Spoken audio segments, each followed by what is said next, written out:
Hello students, ఈరోజు మనము income ట్యాక్స్లోని మరొక టాపిక్ చెప్పుకోబోతున్నాం. దానికి ముందుగా లాస్ట్ క్లాస్లో ఏం చెప్పానో ఒకసారి రిపీట్ చేస్తున్నాను. లాస్ట్ క్లాస్లో ఇన్కమ్ ట్యాక్స్ యాక్ట్లోని 1961 యాక్ట్ ప్రకారం కొన్ని ఇంపార్టెంట్ డెఫినేషన్స్ గురించి మాట్లాడుకోవడం జరిగింది.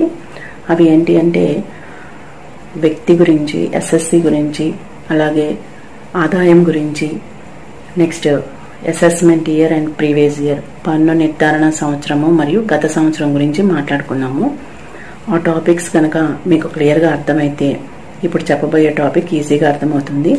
సో అగైన్ ఆ టాపిక్స్ మీద ఒక అవేర్నెస్ తెచ్చుకోండి. సో వ్యక్తి అనే దాని గురించి మనం ఇక్కడ ముందుగా ప్రస్తావించాలి. ఇన్కమ్ ట్యాక్స్ యాక్ట్ ప్రకారం వ్యక్తి అంటే ఎవరు?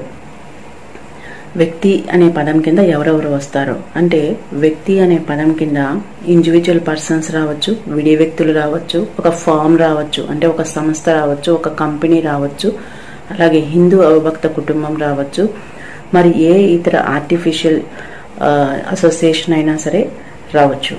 సో వీళ్ళందరినీ కూడా మనం ఇన్కమ్ ట్యాక్స్ యాక్ట్ ప్రకారం వ్యక్తి అని సంబోధిస్తాము.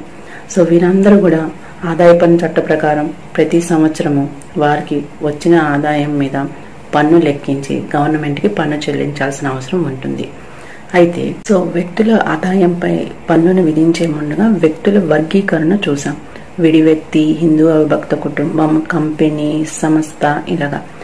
ఈ ఇన్కమ్ ట్యాక్స్ పరిధి అనేది, ఈ పన్ను విధించడం అనేది, అలాగే ఈ నివాస ప్రతిపత్తి క్లాసిఫికేషన్ అనేది ఒక్కొక్క వ్యక్తికి ఒక్కొక్క రకంగా ఉంటుంది. విడి వ్యక్తికి షరతులు వేరుగా ఉంటాయి, అలాగే హిందూ భక్త కుటుంబానికి షరతులు వేరుగా ఉంటాయి, కంపెనీకి వేరుగా ఉంటాయి. బట్ ప్రతి వ్యక్తికి కూడా మనం నివాస ప్రతిపత్తి అనేది ఫైండ్ అవుట్ చేయాల్సిన అవసరం ఉంది. ముందుగా ఆదాయం అనే దాని మీద పన్ను చెల్లించాలి అంటే ఆ వ్యక్తి యొక్క నివాస ప్రతిపత్తిని మనం కనుక్కోవాలి. అసలు నివాస ప్రతిపత్తి అంటే ఏంటి అంటే, ఏ వ్యక్తి అయినా గవర్నమెంట్కి అతనికి వచ్చిన ఆదాయంపై పన్ను కట్టాలి అంటే అతను ముందుగా భారతీయుడా కాదా, భారతదేశంలో లాస్ట్ ఇయర్ నివసించాడా, భారతదేశం నుండి లాస్ట్ ఇయర్ ఆదాయం వచ్చిందా, లేదా మరే ఇతర కంట్రీలో అయినా అతను సంపాదించిన అమౌంట్ని, ఆదాయాన్ని ఇండియాకి తీసుకొచ్చాడా అనే విషయాలను బట్టి అతని యొక్క నివాస ప్రతిపత్తి, అలాగే అతని ఆదాయంపై పన్ను విధించడం అనేది జరుగుతుంది. సో ముందుగా మనం ఏ వ్యక్తికైనా ఆదాయం పైన అయినా పన్ను విధించాలి అంటే అతని యొక్క నివాస ప్రతిపత్తిని కనుక్కోవాలి. సో ఇక్కడ పౌరసత్వ చట్టం వేరు, నివాస ప్రతిపత్తి అనేది వేరు. భారతదేశ పౌరసత్వ చట్టం అనేది యాజ్ పర్ ఇండియన్ కాన్స్టిట్యూషన్ ప్రకారం యాక్ట్ అది. ఇది నివాస ప్రతిపత్తి అనేది ఇన్కమ్ ట్యాక్స్ యాక్ట్ ప్రకారం చెప్పబడింది. సో పౌరసత్వం వేరు, నివాస ప్రతిపత్తి వేరు. నివాస ప్రతిపత్తి అనేది మనం ఎందుకు కనుక్కుంటాము అంటే, ఒక వ్యక్తి ఆదాయంపై పన్ను ఏ విధంగా విధించాలి, అతను పన్ను కట్టడానికి అర్హుడా కాదా, అతను భారతదేశంలో పన్ను కట్టాలా లేదా ఏ ఇతర దేశంలో అయినా పన్ను కట్టాలా అనేది మనం తెలుసుకోవాలి అంటే అతని నివాస ప్రతిపత్తిని ముందుగా తెలుసుకోవాలి. ప్రతి వ్యక్తి యొక్క నివాస ప్రతిపత్తి 3 రకాలుగా ఉంటుంది.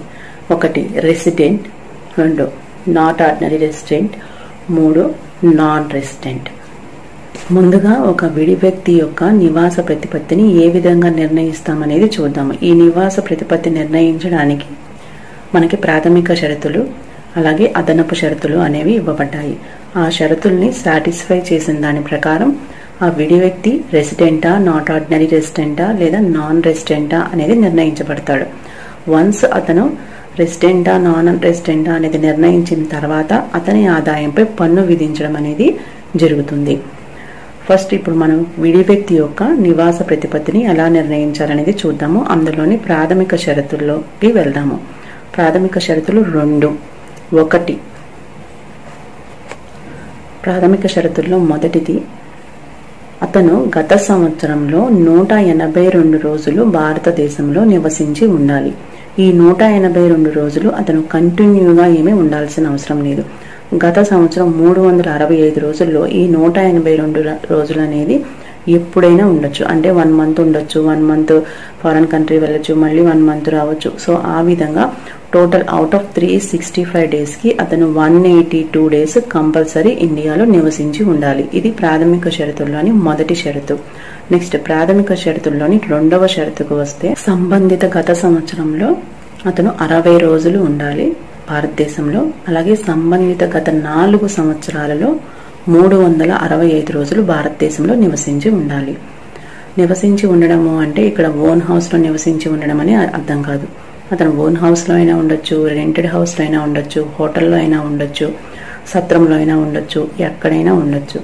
అతను భారతదేశంలో నివసించి ఉన్నాడా లేదా. సో ప్రాథమిక షరతుల్లోని రెండవ షరతు గత సంవత్సరంలో 60 రోజులు భారతదేశంలో నివసించి ఉండాలి. అలాగే గత 4 సంవత్సరాలలో 365 రోజులు భారతదేశంలో నివసించి ఉండాలి. ఈ రెండు కూడా ప్రాథమిక షరతులు. నెక్స్ట్ అదనపు షరతుల్ని కూడా చూద్దాము. అదనపు షరతులలో మొదటి షరతు వచ్చేసి, సంబంధిత గత సంవత్సరానికి తక్షణమే గడిచిన 10 సంవత్సరాలలో 2 సంవత్సరాలు అతను భారతదేశంలో నివాసిగా ఉండవలెను. ఇది అదనపు షరతుల్లోని మొదటి షరతు. నెక్స్ట్ అదనపు షరతుల్లోని రెండవ షరతు, సంబంధిత గత సంవత్సరానికి తక్షణమే గడిచిన 7 సంవత్సరాలలో 730 రోజులు భారతదేశంలో నివసించి ఉండాలి.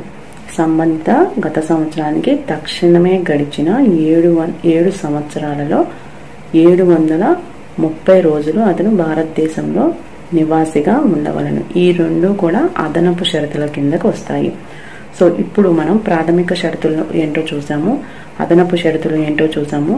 ఇప్పుడు వ్యక్తి యొక్క నివాస ప్రతిపత్తిని ఎలా నిర్ణయిస్తాము, ఈ షరతులను బట్టి ఎలా నిర్ణయిస్తాము అనేది చూద్దాము. అందులో మొదటిది రెసిడెంట్. విడి వ్యక్తిని ఎప్పుడు మనం రెసిడెంట్ అని అంటాము. ప్రాథమిక షరతుల్లో ఏ షరతులు అతను సాటిస్ఫై చేయాలి, అలాగే అదనపు షరతుల్లో ఎన్ని షరతుల్ని సాటిస్ఫై చేయాలి, ఎన్ని షరతులు సాటిస్ఫై చేస్తే అతన్ని రెసిడెంట్ అని మనం చెప్పగలుగుతాము అనేది చూద్దాం. ఒక విడి వ్యక్తి యొక్క నివాస ప్రతిపత్తిని మనం 3 రకాలుగా చెప్పుకున్నాం: resident, not ordinary resident and non resident. So ఇప్పుడు రెసిడెంట్ ఎలా అవుతాడు, నాట్ ఆర్డినరీ రెసిడెంట్ ఎప్పుడు అవుతాడు, అలాగే నాన్ రెసిడెంట్ అని ఎప్పుడు చెప్పగలుగుతాము అంటే, ఈ విడి వ్యక్తి మనం సెక్షన్ 6(1) పేర్కొన్న ప్రాథమిక షరతుల్లో ఏదైనా ఒక షరతుని తృప్తిపరిచి, నెక్స్ట్ సెక్షన్ 6(6) చెప్పుకున్న 2 అదనపు షరతుల్ని గనక తృప్తిపరిస్తే అతన్ని రెసిడెంట్ అని చెప్పవచ్చు. నెక్స్ట్ విడి వ్యక్తిని నాట్ ఆర్డినరీ రెసిడెంట్ అని ఎప్పుడు అంటాము అంటే, ప్రాథమిక షరతుల్లోని ఏదైనా ఒక షరతుని తృప్తిపరిచి అదనపు షరతులు సెక్షన్ 6(6) పేర్కొన్న అదనపు షరతుల్లో 2టిని తృప్తిపరచకపోతే అతన్ని నాట్ ఆర్డినరీ రెసిడెంట్ అంటాము. మూడోది వచ్చేసి నాన్ రెసిడెంట్. నాన్ రెసిడెంట్ అని విడి వ్యక్తిని ఎప్పుడు చెప్పగలుగుతాము అంటే, సెక్షన్ 6(1) పేర్కొన్న ప్రాథమిక షరతుల్ని, అలాగే సెక్షన్ 6(6) పేర్కొన్న అదనపు షరతుల్ని, ఏ షరతుల్ని కూడా తృప్తిపరచకపోతే మొదటగా ప్రాథమిక షరతుల్ని తృప్తిపరచాలి. ఎప్పుడైతే విడి వ్యక్తి ప్రాథమిక షరతుల్ని తృప్తిపరచడో అప్పుడు అతన్ని ఆటోమేటిక్ గా non resident of India, non resident అని పేర్కొనబడతాడు.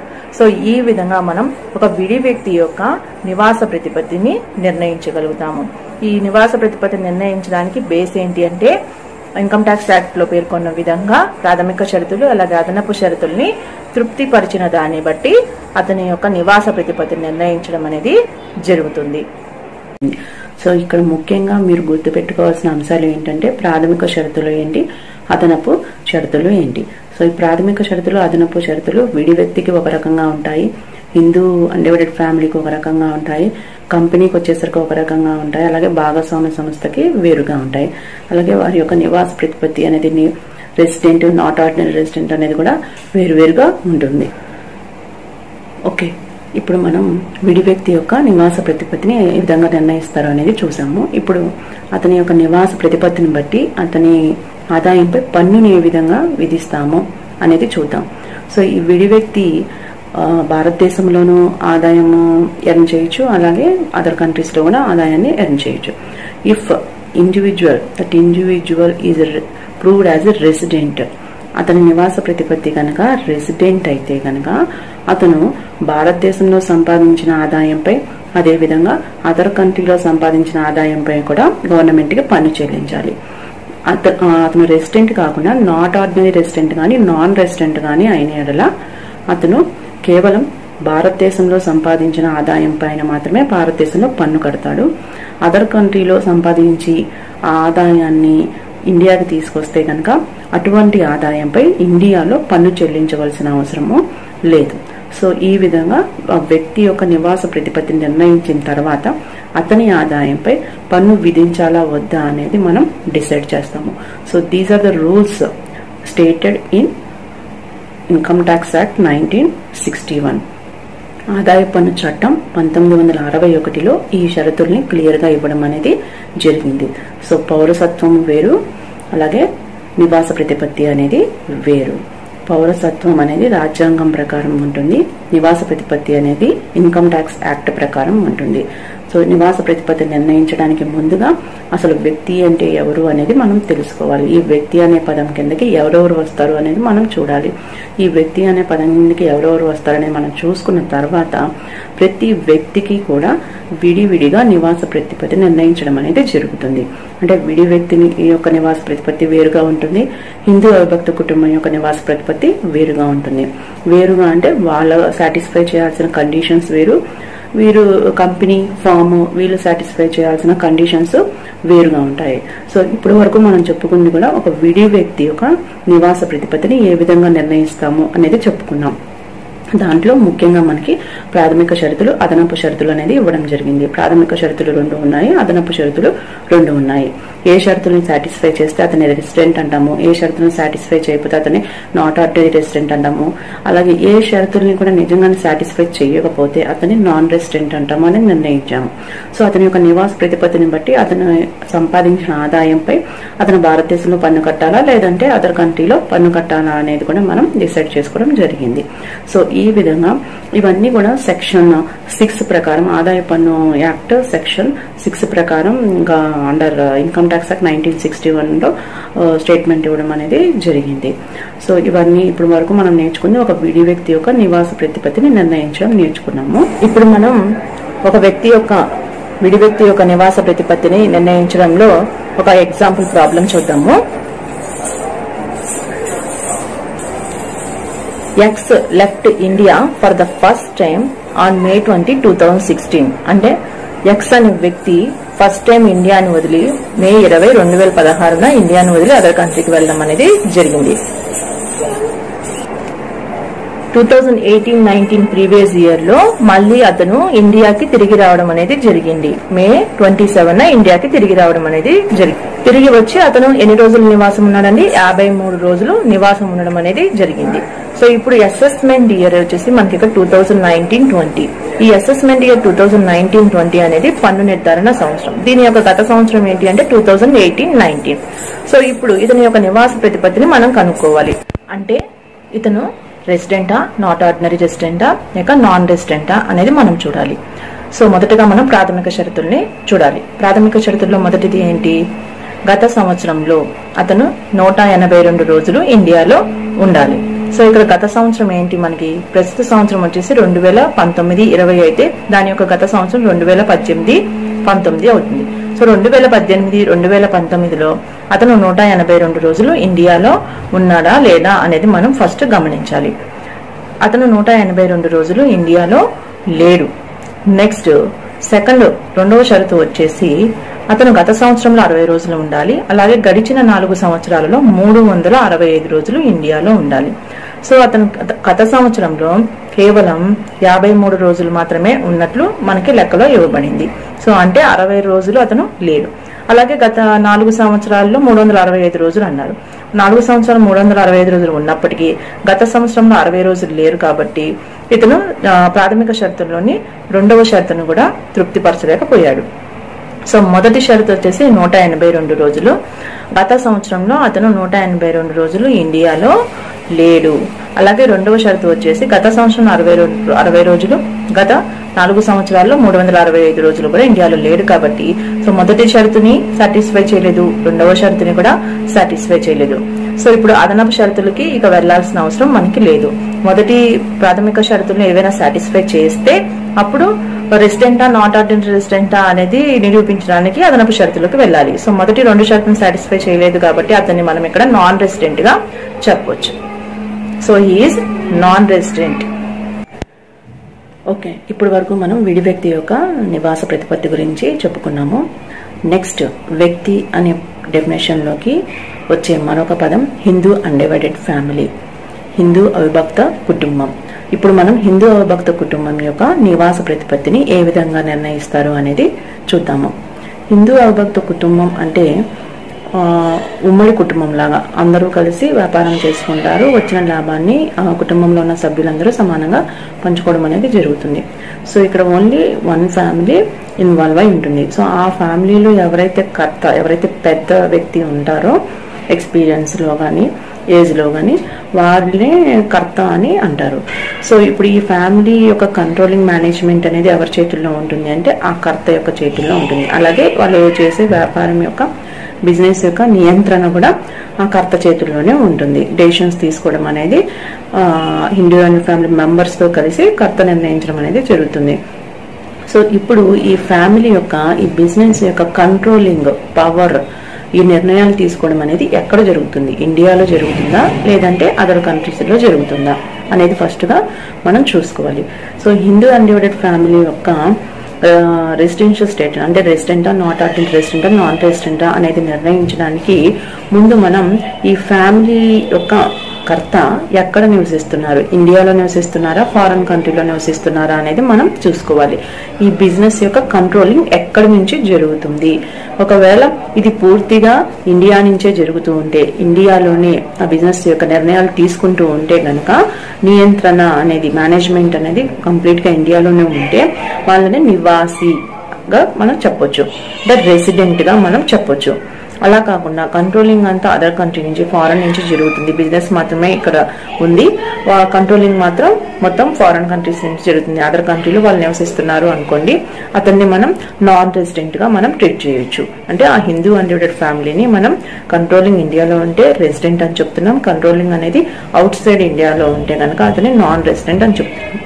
అంతేకాకుండా ఇక్కడ వీళ్ళు సాటిస్ఫై చేయాల్సిన కొన్ని కండిషన్స్ కూడా ఉన్నాయి, వాటిని అదనపు షరతులు అంటాము. సో ఇప్పుడు ఆ షరతులు ఏంటి అనేది చూద్దాము. అందులో మొదటి షరతు వచ్చేసి గత సంవత్సరంలో ఈ కర్త ఎవరైతే ఉన్నారో అతను తక్షణమే గడిచిన గత సంవత్సరాల్లో గత 10 సంవత్సరాల్లో కూడా 2 సంవత్సరాలు ఇండియాలో ఉండాలి, అది మొదటి కండిషన్. నెక్స్ట్ సెకండ్ కండిషన్ వచ్చేసి గత సంవత్సరాల్లో తక్షణమే గడిచిన సంవత్సరాల్లో గత 7 సంవత్సరాల్లో 730 రోజులు అతను ఇండియాలోనే ఉండాలి. సో హిందూ అన్డివైడెడ్ ఫ్యామిలీ యొక్క కర్త ఈ ఫ్యామిలీ మొత్తం ఈ డెసిషన్ టేకింగ్ మొత్తం ఇండియాలోనే ఉంటే అతను రెసిడెంట్ అని చెప్పాము. అవి కాకుండా అదనపు షరతులు 2 చెప్పుకున్నాము. సో ఈ రెసిడెంట్ అయిన హిందూ అన్డివైడెడ్ ఫ్యామిలీ కనుక ఈ 2 షరతుల్ని కూడా తృప్తిపరిస్తే రెసిడెంట్ అని అంటాము. ఈ 2 షరతుల్ని తృప్తి పరచకపోతే అతన్ని నాట్ ఆర్డినరీ రెసిడెంట్ అని అంటాము. అలాగే ఏ షరతుల్ని తృప్తిపరచకుండా అసలు నియంత్రణ అనేది భారతదేశంలో లేకపోతే ఆ ఫ్యామిలీని, ఆ హిందూ అన్డివైడెడ్ ఫ్యామిలీని, ఆ వ్యక్తిని మనం నాన్ రెసిడెంట్ గా ట్రీట్ చేయడం అనేది జరుగుతుంది. So once again I repeat, resident, not ordinary resident and non resident. నియంత్రణ, మేనేజ్మెంట్, కంట్రోలింగ్ పవర్ ఇండియాలోనే ఉంటే రెసిడెంట్ అవుతుంది. నెక్స్ట్, కంట్రోలింగ్ పవర్ ఇండియాలోనే ఉండి మనం చెప్పుకున్న అదనపు షరతుల్ని గనక సాటిస్ఫై చేయకపోతే, అంటే గత 7 సంవత్సరాలలో 730 రోజులు లేకపోయినా, గడిచిన 10 సంవత్సరాల్లో 2 సంవత్సరాలు ఇండియాలో కర్త నివసించి ఉండకపోయినా కూడా ఆ 2 షరతులను సాటిస్ఫై చేయకపోతే అతను నాట్ ఆర్డినరీ రెసిడెంట్ అని అంటాము. సో అసలు ఓవరాల్ గా బిజినెస్ అనేది ఇండియాలో ఉంది, బట్ డెసిషన్ మేకింగ్ అనేది ఫారెన్ కంట్రీ నుంచి జరుగుతుంది, కర్త అనేవాడు ఇండియాలో లేరు అనే విషయానికి వస్తే, అలా కనుక ఉంటే కనుక ఆ హిందూ అన్డివైడెడ్ ఫ్యామిలీని, ఆ వ్యక్తి యొక్క రెసిడెన్షియల్ స్టేటస్ ని, నివాస ప్రతిపత్తిని మనం నాన్ రెసిడెంట్ గా చెప్పుకోవచ్చు. సో ఇప్పటి వరకు మనం చెప్పుకుంది కూడా హిందూ అన్డివైడెడ్ ఫ్యామిలీ, హిందూ అవిభక్త కుటుంబం యొక్క నివాస ప్రతిపత్తిని ఏ విధంగా నిర్ణయిస్తాము అనేది చెప్పుకున్నాము. ఇప్పుడు ఒక ఎగ్జాంపుల్ ప్రాబ్లం చూద్దాము. X comes to India for the first time on April 16, 2016. X first time ఇండియాకి వచ్చారంట. ఎప్పుడు వచ్చారు? ఏప్రిల్ 16 2016 వచ్చారు. ఇండియాకు వచ్చి ఏప్రిల్ 10, 2018 వరకు ఢిల్లీలో ఉండడం జరిగింది. తర్వాత తిరిగి అక్టోబర్ 5, 2018 ఫారెన్ వెళ్ళిపోయే వరకు కూడా చెన్నైలో నివసించడం అనేది జరిగింది. దీనిని బట్టి మనం ఆ వ్యక్తి యొక్క అసెస్మెంట్ 2019, 2020 సంవత్సరానికి అతని యొక్క రెసిడెన్షియల్ స్టేటస్ ని, ఆ కర్త యొక్క రెసిడెన్షియల్ స్టేటస్ ని మనం ఇప్పుడు డిసైడ్ చేయాలి, నిర్ణయించాలి. సో ఇప్పుడు అసలు కండిషన్స్కి వస్తే, ప్రాథమిక షరతులకు వస్తే, మొదటి కండిషన్ గత సంవత్సరంలో అంటే 2018-19 సంవత్సరంలో అతను 182 రోజులు భారతదేశంలో నివసించి ఉండాలి. ఈ విధంగా చూస్తే గనక అతను గత సంవత్సరంలో 2018-19లో భారతదేశంలో 182 రోజులు నివసించి ఉన్నాడు. ఇప్పుడు మనం అదనపు షరతుల్లోకి వెళ్ళాలి. అదనపు షరతుల్లోని మొదటి షరతు ఏం చెప్పుకున్నాము? తక్షణమే గడిచిన 10 సంవత్సరాలలో, గత 10 సంవత్సరాలలో 2 సంవత్సరాలు ఇండియాలో నివసించి ఉండాలి. సో ఇప్పుడు మనం ఆ క్యాలిక్యులేషన్స్ చేసుకోవాలి. లాస్ట్ 10 years తీసుకొని లాస్ట్ 10 years లో అతను 2 years అన్న ఇండియాలో నివసించి ఉన్నాడా లేదా అనేది మనం ఇప్పుడు అబ్జర్వ్ చేయాలి. సో ఈ కండిషన్ ప్రకారం అతను గత సంవత్సరాలైన 2016, 2017, 2018 సంవత్సరాలు 2 సంవత్సరాలు అతను ఇండియాలో నివసించడం అనేది జరిగింది. సో దీన్ని బట్టి చూస్తే అతను ఒక కండిషన్, అదనపు షరతులను మొదటి కండిషన్ ని సాటిస్ఫై చేశాడు. ఇప్పుడు నెక్స్ట్ కండిషన్ ని చూద్దాం. నెక్స్ట్ కండిషన్ ఏంటి? తక్షణమే గడిచిన 7 సంవత్సరాలలో, గత 7 సంవత్సరాలలో అతను 730 రోజులు ఇండియాలో నివసించి ఉండాలి. ఇప్పుడు ఆ 730 రోజులు నివసించి ఉన్నాడా లేదా అనేది మనం చూడాలి. సో ఎక్స్ అనే వ్యక్తి గత 2 సంవత్సరాల్లో అంటే ఏప్రిల్ 16, 2016 నుండి మార్చి 31, 2018 వరకు అతను మొత్తం 716 రోజులు ఇండియాలో నివసించడం జరిగింది. అంటే మనకి కావాల్సింది 730 రోజులు, కానీ అతను నివసించింది 716 రోజులు మాత్రమే. సో ఇక్కడ ఎడిషనల్ కండిషన్స్ లో, అదనపు షరతులలో ఒక షరతుని మాత్రమే అతను సాటిస్ఫై చేయడం జరిగింది. కాబట్టి ప్రాథమిక షరతులు, అదనపు షరతులు చూసినప్పుడు మనకి ఇక్కడ రెసిడెంటా, నాట్ ఆర్డినరీ రెసిడెంట్, నాన్ రెసిడెంటా అనేది డిసైడ్ చేయాలి. కాబట్టి ప్రాథమిక షరతుల్లో ఒక షరతుని, అలాగే అదనపు షరతులు ఒక షరతుని సాటిస్ఫై చేసినందున ఇతన్ని మనం ఏమనొచ్చు అంటే resident but not ordinary resident అనాలి. ఇతను రెసిడెంట్ కాదు, నాన్ రెసిడెంట్ కాదు, ఇతను resident but not ordinary resident అని చెప్పవచ్చు. సో ఈ విధంగా మనం హిందూ అవిభక్త కుటుంబం యొక్క రెసిడెన్షియల్ స్టేటస్, నివాస ప్రతిపత్తిని నిర్ణయించవచ్చు.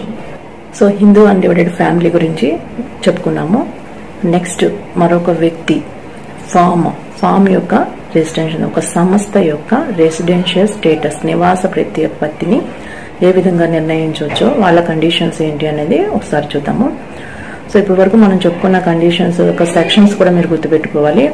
ఇండివిజువల్కి వచ్చేసరికి, విడి వ్యక్తికి వచ్చేసరికి సెక్షన్ 6(1) అలాగే సెక్షన్ 6(6) కండిషన్స్, అదనపు షరతులు ఇవ్వడం జరిగింది. నెక్స్ట్ హిందూ అన్డివైడెడ్ ఫ్యామిలీకి వచ్చేసరికి సెక్షన్ 6(2) కండిషన్స్ ఇవ్వడం జరిగింది. అలాగే సేమ్ అదనపు షరతులు వచ్చేసరికి సెక్షన్ 6(6) చెప్పడం జరిగింది. నెక్స్ట్ ఇప్పుడు మనం చెప్పుకోబోయే వ్యక్తి వచ్చేసి ఒక సంస్థ యొక్క నివాస ప్రతిపత్తిని ఏ విధంగా నిర్ణయిస్తారు అనేది చూద్దాం.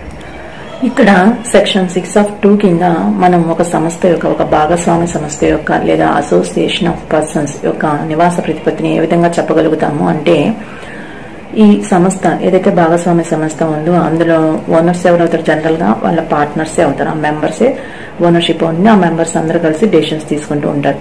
సో ఈ సంస్థ యొక్క కంట్రోలింగ్, మేనేజ్మెంట్ అంతా కూడా పూర్తిగా గాని పాక్షికంగా గాని భారతదేశంలో ఉంటే, భారతదేశం నుంచి నడిపిస్తూ ఉంటే, భారతదేశంలోని నిర్ణయాలు తీసుకుంటూ ఉంటే కనుక అటువంటి సంస్థని రెసిడెంట్ అని అంటాము. భారతదేశం నుండి కాకుండా మరే ఇతర కంట్రీ నుండి అయినా ఈ సంస్థని నియంత్రణ చేస్తూ నిర్వహిస్తూ ఉంటే గనక అటువంటి సంస్థల్ని నాన్ రెసిడెంట్ అని అంటాము. సో ఇక్కడ ఈ ఫామ్ యొక్క నివాస ప్రతిపత్తిని 2 రకాలుగానే డివైడ్ చేస్తాము, రెసిడెంట్ అండ్ నాన్ రెసిడెంట్. ఇక్కడ నాట్ ఆర్డినరీ రెసిడెంట్ అనేది ఉండదు. ఫామ్ విషయానికి వచ్చేసరికి, అలాగే కంపెనీ విషయానికి వచ్చేసరికి కూడా only resident and non resident మాత్రమే ఉంటాయి. రెసిడెంట్ అని ఎప్పుడు అంటామండి? ఆ కంట్రోలింగ్ అండ్ మేనేజ్మెంట్ మొత్తం పూర్తిగా గానీ పాక్షికంగా గానీ భారతదేశంలో ఉంటే రెసిడెంట్ అవుతారు. Controlling and management other countries నుంచి ఉంటే కనుక, ఇండియాలో లేకపోతే కనుక వారి యొక్క నివాస ప్రతిపత్తి నాన్ రెసిడెంట్ గా ట్రీట్ చేయబడుతుంది. నెక్స్ట్ ఒక కంపెనీ యొక్క నివాస ప్రతిపత్తిని గురించి చెప్పుకున్నాము. ఇది వచ్చేసి ఇక్కడ కూడా దీని యొక్క నివాస ప్రతిపత్తిని మనం రెసిడెంట్ అండ్ నాన్ రెసిడెంట్ గా డివైడ్ చేస్తాము. ఇక్కడ కూడా ఎవరైతే కంపెనీని నడిపిస్తున్నారో, ఎవరి చేతిలో అయితే ఆ నిర్వహణ ప్లస్ నియంత్రణ అనేది ఉన్నదో, ఏ కంపెనీ పూర్తిగా దాని యొక్క నియంత్రణ అనేది భారతదేశం నుండే ఉంటే గనక దానిని రెసిడెంట్ అని చెప్పగలుగుతాం. దాని యొక్క నియంత్రణ మరియు నిర్ణయాలు అవుట్ సైడ్ కంట్రీలో ఉంటే గనక దాన్ని నాన్ రెసిడెంట్ గా చెప్తాము. సో ఇదంతా కూడా సెక్షన్ 6(3) కింద చెప్పుకోబడింది. సో ఒక కంపెనీ యొక్క రెసిడెన్షియల్ స్టేటస్ ని, నివాస ప్రతిపత్తిని ఏ సెక్షన్ కింద మనం చెప్పుకోవచ్చు అంటే సెక్షన్ 6(3) కింద చెప్పబడింది. ఫస్ట్ ఆఫ్ ఆల్ అసలు ఇండియన్ కంపెనీ అయితే గనక అది ఎస్టాబ్లిష్ చేసిందే మనం కాబట్టి దాని యొక్క కంట్రోలింగ్ అనేది ఇండియాలోనే ఉంటుంది. దాన్ని ఇండియా నుంచి నడిపిస్తాం కాబట్టి నిర్ణయాలు కూడా ఇండియాలోనే తీసుకోబడతాయి కాబట్టి దాన్ని మనం రెసిడెంట్ అని చెప్పేయచ్చు. అలా కాకుండా ఒక ఫారెన్ కంపెనీ కనుక ఇండియాలో ఉంటే దాని నియంత్రణ మరియు మేనేజ్మెంట్ నిర్వహణ కూడా ఇండియా నుంచి ఉందా, అవుట్ సైడ్ కంట్రీ నుంచి ఉందా అనేది చూసుకోవాలి. ఫారెన్ కంపెనీ అయినప్పటికీ దాని యొక్క నియంత్రణ మరియు నిర్వహణ ఇండియా నుంచే ఉంటే కనుక అది రెసిడెంట్ అవుతుంది. అలా కాకుండా అది ఫారెన్ కంపెనీ కాబట్టి దాని యొక్క నియంత్రణ అనేది ఫారెన్ కంట్రీ నుంచే ఉంటే, అంటే అవుట్ సైడ్ ఇండియా నుంచే ఉంటే కనుక అది నాన్ రెసిడెంట్ అవుతుంది. సో కంపెనీ విషయంలో మనం రెసిడెన్షియల్ స్టేటస్ 2 రకాలుగానే చెప్పగలుగుతాం. ఒకటి రెసిడెంట్, 2 నాన్ రెసిడెంట్. ఇక్కడ కూడా నాట్ ఆర్డినరీ రెసిడెంట్ అనే రెసిడెన్షియల్ స్టేటస్ అనేది ఉండదు అని మీరు గుర్తుపెట్టుకోవాలి. సో ఇక్కడ ఇండియన్ కంపెనీస్ అని చెప్పుకున్నాం కదా. ఇండియన్ కంపెనీస్ అంటే మన యాక్ట్ ప్రకారం, అంటే కంపెనీస్ యాక్ట్ 1956 ప్రకారం నమోదైన కంపెనీని ఇండియన్ కంపెనీస్ అంటాం. వాటి యొక్క కంట్రోలింగ్ అనేది కూడా ఇండియా నుంచే ఉంటుంది కాబట్టి అటువంటి కంపెనీస్ యొక్క నివాస ప్రతిపత్తి మనం రెసిడెంట్ అని చెప్పగలుగుతాం. సో ఇదంతా కూడా ఒక కంపెనీ యొక్క నివాస ప్రతిపత్తిని ఏ విధంగా నిర్ణయించగలుగుతాము అనే దాని గురించి చెప్పుకున్నాము. అదేవిధంగా సెక్షన్ 6(4) ప్రకారం వ్యక్తి డెఫినేషన్లోకి వచ్చే మరి ఏ వ్యక్తి అయినా సరే అతని యొక్క కంట్రోల్ అండ్ మేనేజ్మెంట్, నియంత్రణ మరియు నిర్వహణ భారతదేశం నుంచి ఉన్నట్లయితే అతన్ని రెసిడెంట్ అని అంటాము. ఆ వ్యక్తి రెసిడెంట్ అవుతాడు. తన యొక్క లేదా అతని వ్యాపారం యొక్క నియంత్రణ మరియు నిర్వహణ అనేది అవుట్ సైడ్ ఇండియా, భారతదేశం వెలుపల నుంచి ఉన్నట్లయితే అతన్ని నాన్ రెసిడెంట్ అని చెప్పొచ్చు. Resident, not ordinary resident and non resident అనేవి కేవలం ఇండివిజువల్ అండ్ హెచ్యుఎఫ్ కి మాత్రమే వర్తిస్తాయి. మిగిలిన ఏ వ్యక్తికైనా సరే మనము రెసిడెంట్ లేదా నాన్ రెసిడెంట్ ఈ రెండిట్లోనే వాళ్ళ నివాస ప్రతిపత్తిని మనం నిర్ణయించగలుగుతాము. ఏ పర్సన్ అయినా సరే రెసిడెంటా, నాట్ ఆర్డినరీ రెసిడెంటా అని చెప్పాలి అంటే వాళ్ళకి ఇన్కమ్ ట్యాక్స్ యాక్ట్ ప్రకారం 1961 ప్రకారం ఆ సెక్షన్లో విధించిన కండిషన్స్ ని సాటిస్ఫై చేసిన దాన్ని బట్టి వాళ్ళ యొక్క నివాస ప్రతిపత్తిని మనం నిర్ణయించగలుగుతాము. సో ఇప్పటి వరకు మనము వ్యక్తి డెఫినేషన్ కిందకి వచ్చే వివిధ రకాల వ్యక్తుల గురించి, అలాగే వారి యొక్క నివాస ప్రతిపత్తిని ఏ విధంగా కనుగొనాలి అనే దాని గురించి మాట్లాడుకున్నాము. నెక్స్ట్ టాపిక్ వచ్చేసి వ్యక్తి యొక్క రెసిడెన్షియల్ స్టేటస్ ని, నివాస ప్రతిపత్తిని నిర్ణయించిన తర్వాత అతనికి బాధ్యత ఏంటి అంటే పన్ను చెల్లించే బాధ్యత ఉంటుంది. సో దానినే ట్యాక్స్ ఇన్సిడెన్స్ అంటాం. ఇన్సిడెన్స్ ఆఫ్ ట్యాక్స్ లేదా ట్యాక్స్ ఇన్సిడెన్స్, పన్ను చెల్లించే బాధ్యత. సో ఈ పన్ను చెల్లించే బాధ్యత ఏంటి అనేది తెలుసుకోవడానికి ముందే మనం నివాస ప్రతిపత్తి గురించి తెలుసుకోవాలి. సో నివాస ప్రతిపత్తి అనేది ఎలా నిర్ణయించాలని తెలుసుకున్నాం కాబట్టి ఇప్పుడు అతని యొక్క ఆ వ్యక్తి యొక్క పన్ను బాధ్యతని ఎలా నిర్ణయించాలి అనేది చూద్దాం. ముందుగా పన్ను బాధ్యతని నిర్ణయించాలి అంటే మనకి ఇక్కడ ఆ వ్యక్తి యొక్క ఆదాయంపై పన్ను విధించడం అనేది జరుగుతుంది. ఆ ఆదాయం అనేది ఆదాయం యొక్క మూలాలను బట్టి 2 రకాలుగా విభజించడం జరిగింది. ఒకటి భారతీయ ఆదాయము, 2 విదేశీ ఆదాయము, Indian income and foreign income. ఈ విధంగా దాని యొక్క మూలాలను బట్టి, ఆదాయం యొక్క మూలాలను బట్టి ఆ ఆదాయాన్ని 2 రకాలుగా విభజించాం. భారతీయ ఆదాయము అండ్ మరియు విదేశీ ఆదాయము. సో ఇప్పుడు భారతీయ ఆదాయము అంటే ఏంటి, విదేశీ ఆదాయము అంటే ఏంటి అనేది మనం ముందుగా తెలుసుకుందాము. భారతదేశంలో సంపాదించిన లేదా వసూళ్ళైన లేదా ఉత్పన్నమైనట్టు భావించిన, రిసీవ్ చేసుకున్న కూడా దానిని భారతీయ ఆదాయం అనే అంటాము. ఉదాహరణకు భారతదేశంలో ఉండే ఏదైనా ఒక కంపెనీ దాని యొక్క లాభాలు వచ్చిన తర్వాత ఆ లాభాల నుంచి డివిడెంట్లను ప్రకటించింది. ప్రకటించిన తర్వాత ఆ డివిడెండ్లను చెల్లించింది. ఇట్లా ఈ విధంగా డివిడెండ్లను ప్రకటించి చెల్లించింది ఏ కంపెనీ అంటే ఇండియాలో ఉన్న కంపెనీ కాబట్టి అది ఆ చెల్లించిన డివిడెండ్లు ఏ ఆదాయం అవుతుంది అంటే భారతీయ ఆదాయం అవుతుందని మనం చెప్పగలం. అదేవిధంగా భారతదేశంలో సేవలు అందించినందుకు గాను యజమానుల వద్ద నుండి ఉద్యోగులు పొందే జీతాలు కూడా భారతీయ ఆదాయం కిందకే వస్తాయి. అది గవర్నమెంట్ది అవ్వచ్చు, లేదంటే ప్రైవేట్దైనా అవ్వచ్చు. అలాగే భారతదేశంలో ఉన్న వ్యక్తి యొక్క ఆస్తుల నుండి, ఫర్ ఎగ్జాంపుల్ అతనికి హౌస్ ఉందనుకోండి, ఆ హౌస్ని రెంట్కి ఇస్తాడు. ఆ రెంట్ ఇచ్చిన తర్వాత ఆ రెంట్ అతనికి ఎవ్రీ మంత్ వస్తుంది. అది ఆ హౌస్ ఎక్కడ ఉంది, ఇండియాలోనే ఉంది కాబట్టి ఆ అద్దెని కూడా మనం, ఆ అద్దె మీద వచ్చే ఆదాయాన్ని కూడా మనం భారతీయ ఆదాయం అనే చెప్పుకోవచ్చు. సో ఇవన్నీ ఎగ్జాంపుల్స్. భారతీయ ఆదాయము అని మనం ఏ ఆదాయాన్ని భారతీయ ఆదాయం అని నిర్వచిస్తాము అనే దానికి మనం ఈ ఎగ్జాంపుల్గా చెప్పుకోవచ్చు. ఇంకా చెప్పాలంటే భారతదేశంలో సంపాదించిన లేదా ఉత్పన్నమైన ఆదాయము విదేశాలలో స్వీకరిస్తే గనక, ఫర్ ఎగ్జాంపుల్ విదేశాలలో ఇండియాకి సంబంధించిన ఎంప్లాయీస్, భారత ప్రభుత్వానికి సంబంధించిన కొంతమంది ఉద్యోగులు విదేశాల్లో వర్క్ చేస్తూ ఉండొచ్చు. కానీ వారికి వచ్చే శాలరీ అనేది, ఇన్కమ్ అనేది ఎక్కడి నుంచి వస్తుంది? వాళ్ళు పనిచేస్తుంది విదేశాల్లో అయినప్పటికీ కూడా వాళ్ళకి ఇన్కమ్ వచ్చేది ఎక్కడి నుంచి అంటే ఇండియా గవర్నమెంట్ నుంచి, ఇండియా నుంచి వస్తుంది. కాబట్టి ఆ ఆదాయాన్ని కూడా మనము భారతీయ ఆదాయం కింద చెప్పుకోవాలి. అదేవిధంగా ఇందాక మనము భారతీయ కంపెనీ అని చెప్పుకున్నాం, డివిడెండ్లను ప్రకటిస్తుందని చెప్పుకున్నాం. సో ఈ డివిడెండ్లు అనేవి ఓన్లీ భారతీయ వాటాదారులకు మాత్రమే కాదు, ప్రపంచంలో ఎక్కడ ఉన్న వాళ్ళ వాటాదారులకైనా కూడా ఈ డివిడెండ్ అనేది చెల్లిస్తుంది, ఏ కంపెనీ అయినా సరే. అంటే ఈ డివిడెండ్ చెల్లించే ఈ షేర్ హోల్డర్స్ అనే వాళ్ళు విదేశాల్లో ఉన్నారనుకోండి, సో ఈ ఇండియన్ ఇన్కమ్ అనేది విదేశాల్లో ఉన్న షేర్ హోల్డర్స్ కూడా ఇవ్వడం జరుగుతుంది. బట్ అలా ఇచ్చినా కూడా ఈ కంపెనీ అనేది ఎక్కడ ఉంది, ఇండియాలోనే ఉంది. దీని నిర్వహణ అండ్ కంట్రోల్ అండ్ మేనేజ్మెంట్ కూడా ఇండియా నుంచే ఉంది. కాబట్టి ఇది ఒకవేళ డివిడెండ్లు చెల్లిస్తే కనుక, విదేశాలలో ఉన్న వ్యక్తులకి డివిడెండ్ చెల్లిస్తే కనుక ఆ ఆదాయం కూడా మనము భారతీయ ఆదాయం కిందే చెప్పుకోవాలి.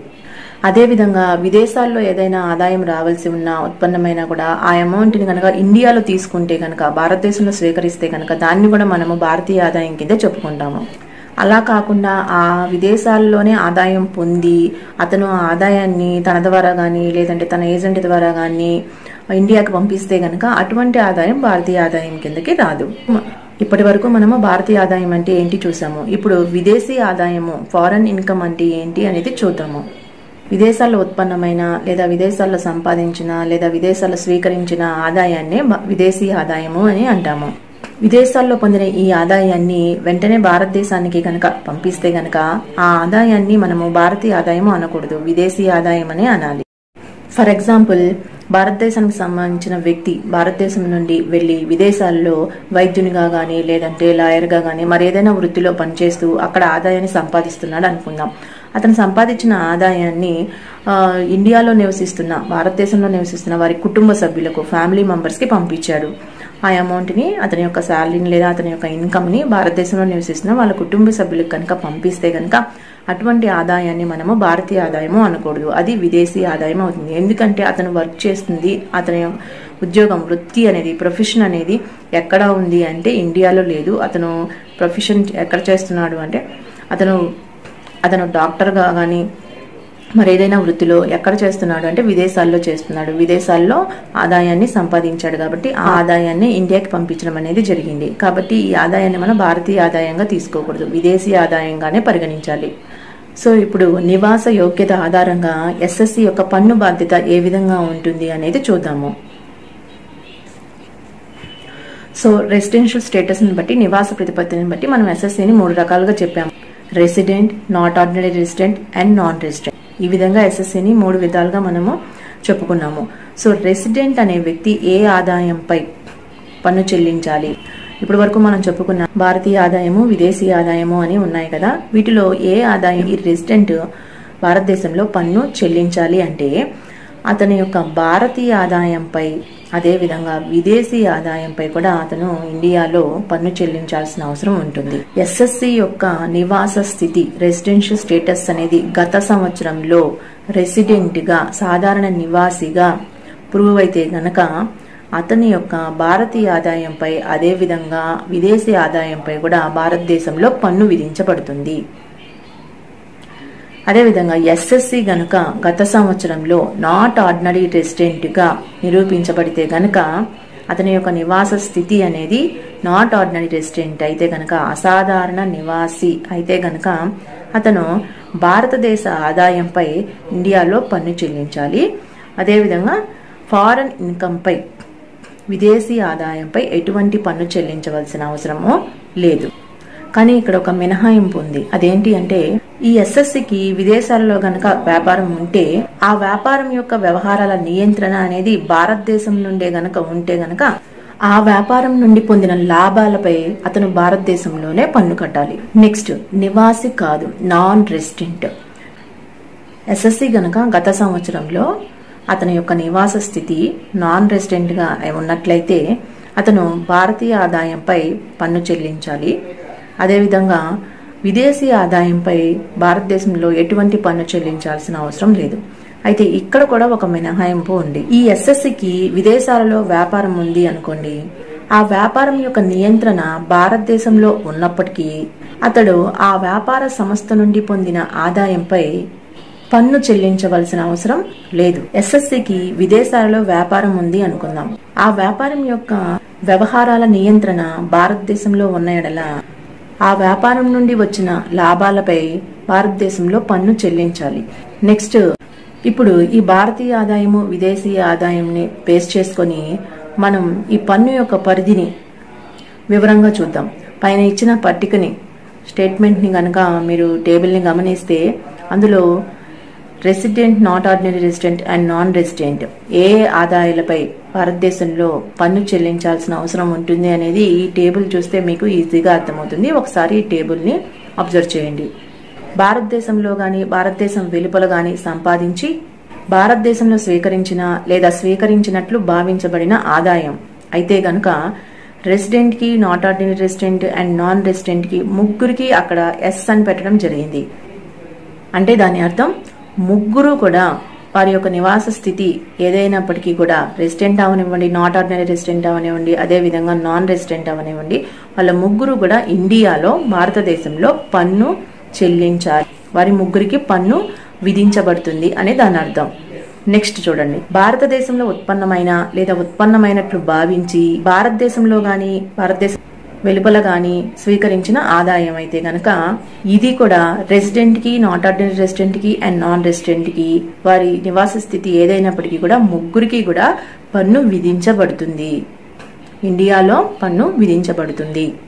నెక్స్ట్, భారతదేశం నుండి నియంత్రించబడుతున్న వ్యాపారం లేదా వృత్తి నుండి భారతదేశం వెలుపల ఆర్జించి అక్కడే స్వీకరించబడిన ఆదాయం. భారతదేశం వెలుపల ఆర్జించి అక్కడే స్వీకరించబడిన ఆదాయం అయితే గనుక అటువంటి ఆదాయంపై resident and not ordinary resident కి మాత్రమే పన్ను విధించబడుతుంది.